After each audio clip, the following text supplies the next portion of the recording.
How a Poor Girl Becomes a Doctor. Welcome to a story that will touch your heart, bring tears to your eyes, and fill you with hope. Today we will walk through the journey of a poor girl who faced pain, loneliness, and loss, but never gave up on her dream of becoming a doctor. Life is full of hidden secrets, some painful, some beautiful. Sometimes, the most broken hearts carry the brightest dreams. This is the story of Emily, a girl who lost everything but still found a way to rise. It was a cold winter evening in Chicago. The wind howled outside as Emily sat in her tiny, broken-down apartment. The walls were thin, the floor was cold, and the fridge was empty. She hugged her knees to her chest, shivering, not just from the cold, but from the hunger that gnawed at her stomach. Her mother, Sarah, lay on the small bed in the corner. She had been sick for months. Emily had tried everything, begging for money, skipping meals, and even selling her old books to buy medicine. But nothing seemed to work. "Mom, I promise I'll take care of you," Emily whispered, holding her mother's weak hand. Sarah smiled softly, her eyes filled with love. "You always take care of me, sweetheart. You are my strongest girl." That night, as Emily held her mother's hand, she didn't know it would be the last time. The next morning, Emily woke up to silence. Her mother was gone. Tears streamed down her face as she shook her mother's lifeless body. "No, Mom, please don't leave me." But there was no reply, just emptiness. The funeral was small, just Emily and a few kind neighbors. As she watched, the coffin being lowered into the ground, she felt a pain so deep it threatened to swallow her whole. She wanted to scream, to beg God to bring her mother back, but all she could do was cry in silence. One of the neighbors, Mrs. Thompson, placed a gentle hand on her shoulder. "You're not alone, Emily. Your mother would want you to be strong."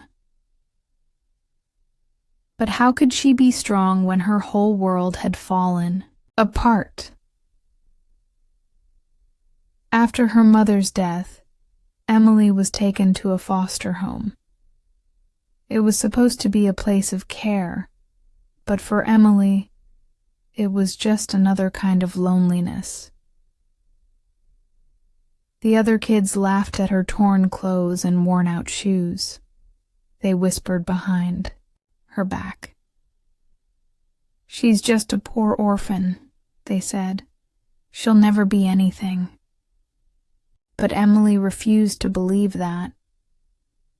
She remembered the nights her mother told her bedtime stories, always ending with the same words. "You can be anything, my love. Even a doctor." Emily held on to those words like a lifeline. She studied harder than anyone else. She stayed up late, reading borrowed books under the dim light of a street lamp. She worked part-time jobs, cleaning houses, babysitting, and delivering newspapers, just to save a little money. But life wasn't easy. One evening, after a long day at school and work, Emily returned to the foster home only to find her belongings thrown outside. "What's happening?" she asked, her voice shaking. Mrs. Carter, the foster mother, crossed her arms. You're 18 now, Emily. You can't stay here anymore. But I have nowhere to go, she whispered. That's not my problem. Emily stood frozen as the door slammed shut. She had lost her mother, her home, and now even this small place she had called shelter. That night, she sat on a cold park bench, clutching her mother's old scarf. I don't know if I can do this, Mom, she whispered to the wind. And then something incredible happened. A man walking his dog stopped in front of her. He was wearing a long coat, and his eyes were filled with kindness. Are you okay, young lady? Emily wiped her tears and nodded, but the man wasn't convinced. Do you have a place to stay? She hesitated, then shook her head. The man sighed and handed her a small card. My name is Dr. Mitchell. I run a shelter for young people like you. Come by tomorrow. We'll figure something out. Emily stared at the card.